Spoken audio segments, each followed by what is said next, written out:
Welcome back into the GSMC Sports Podcast, as we're now just going to be giving some takeaways from last night's game between the Miami Dolphins and the Buffalo Bills. Now, obviously, again, addressed it at the top of the show, the Tua injury is tragic and, all thoughts are out to him. But that being said, it did sort of overshadow what was a pretty impressive performance, all things considered, from the Buffalo Bills. And I just want to dive into that a little bit. And, again, injuries were sort of the story of the night with Tua, but the Bills as well, who are already dealing with so much turnover on that defensive side of the ball, especially, but on the roster as a whole.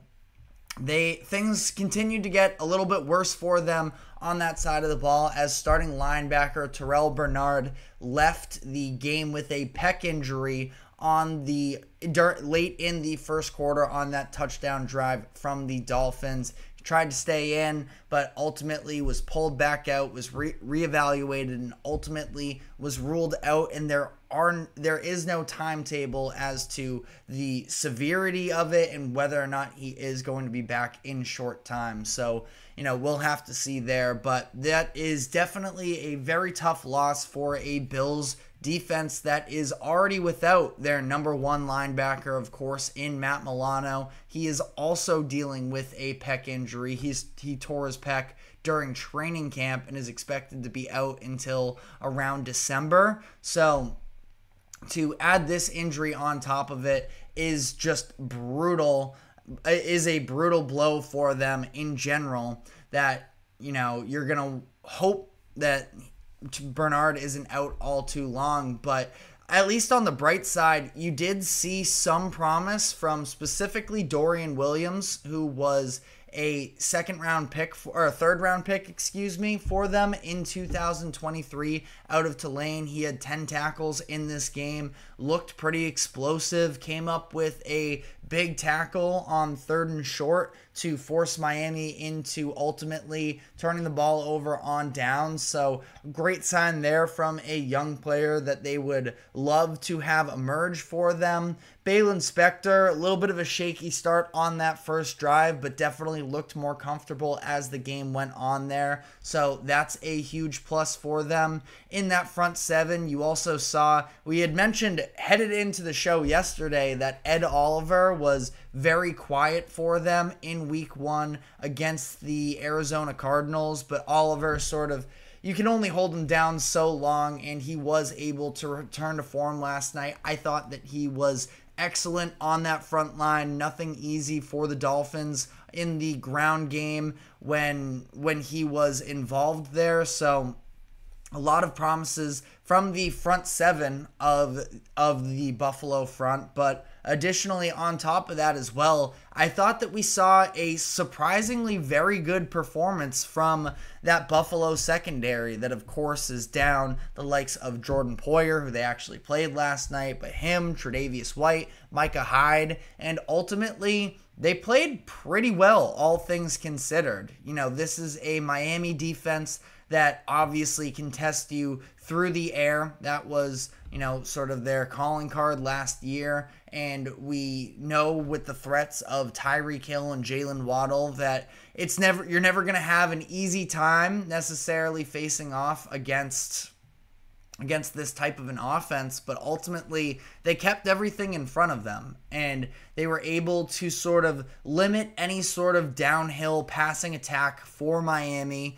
Tua, when he was playing, he was held to just 1.82 air yards per completion, according to ESPN. That is the worst mark of his NFL career so far.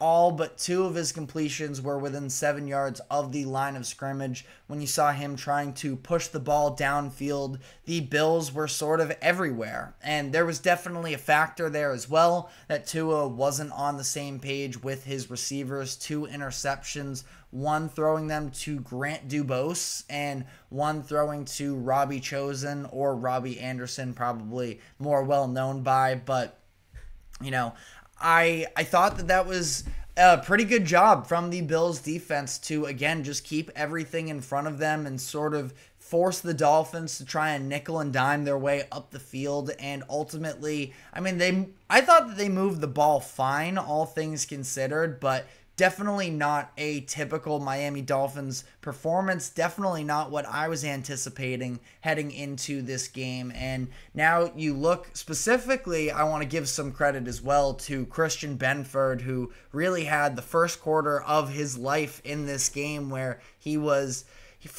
shut down Tyreek Hill on that deep go route early on that first drive to force an incompletion there.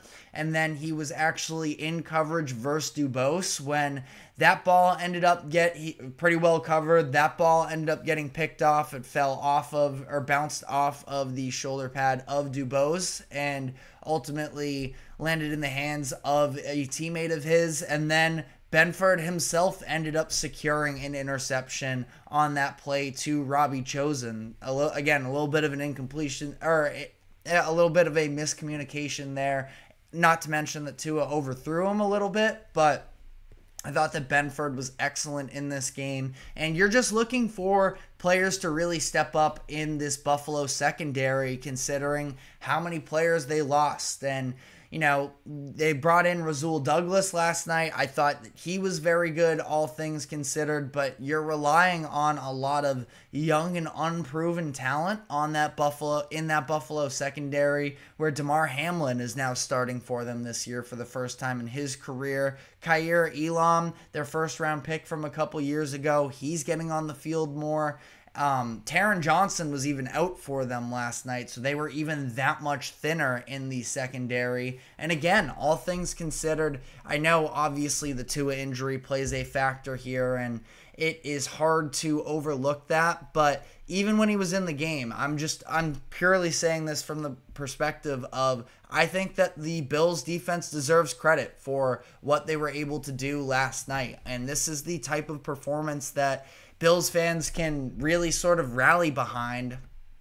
Obviously, again, the messiness of everything else does sort of take away inherently a little bit from what Buffalo was able to do, but I thought that this was an excellent defensive performance across the board for the Bills, and that's sort of what we were looking for, because they got punched in the mouth a little bit, especially in the first half against the Cardinals last week, and to be able to sort of step up to the level of competition, force bad decisions, and again, just this idea of staying disciplined to your game plan. It was clear that they weren't going to let Tua and the Dolphins beat them over the top, and ultimately, they got the results they were hoping for. So very encouraging there. On the offensive side of the ball, it got to a certain point in the third quarter. Their offense didn't even really have to do all that much, but how about the push up front that they got from their offensive line in this game that opened up James Cook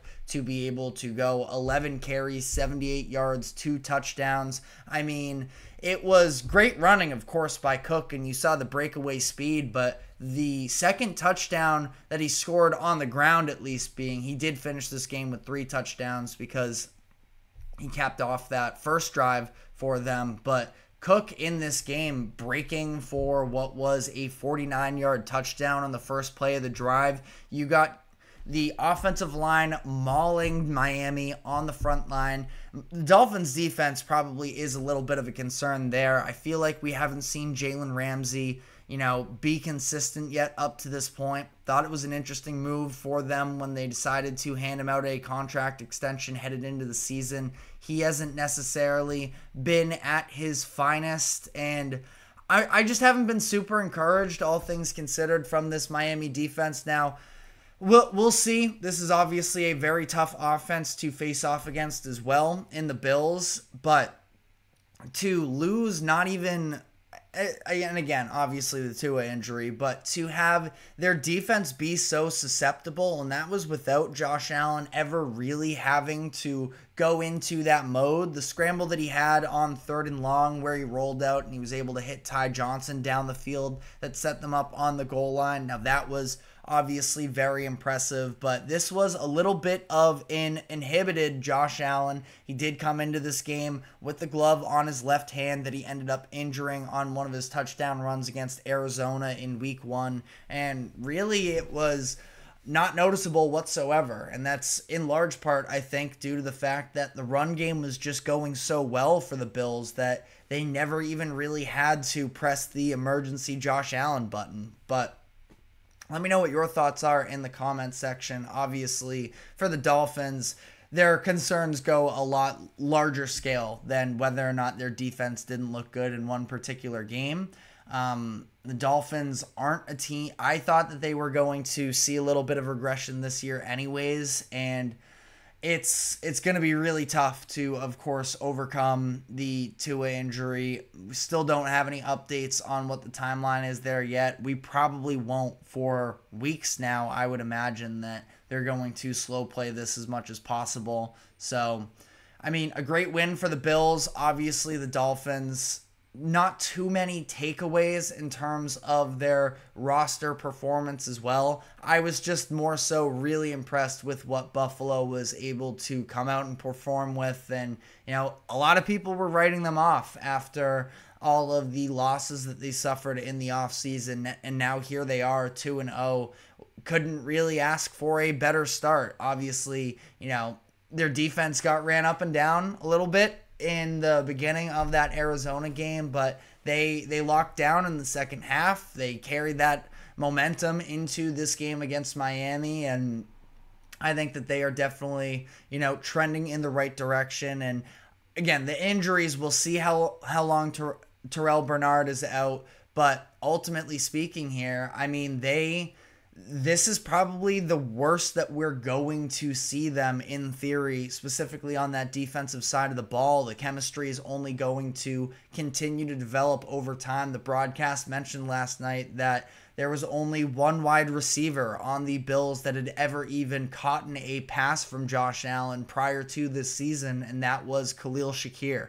So I think we are going to continue to see improved development within the Bills internally, and we'll see what types of repercussions that has on the rest of the league, because Josh Allen and this Bills team just refuses to quit. But let me know what your thoughts are in the comments section. We're now going to be looking ahead to the remainder of the week 2 action, and I'm going to be talking about which 0-1 teams in the NFL are under the most pressure to bounce back in week 2. So we're going to be diving into that. But first, we're going to be taking a quick break. Do not go anywhere. We will be right back.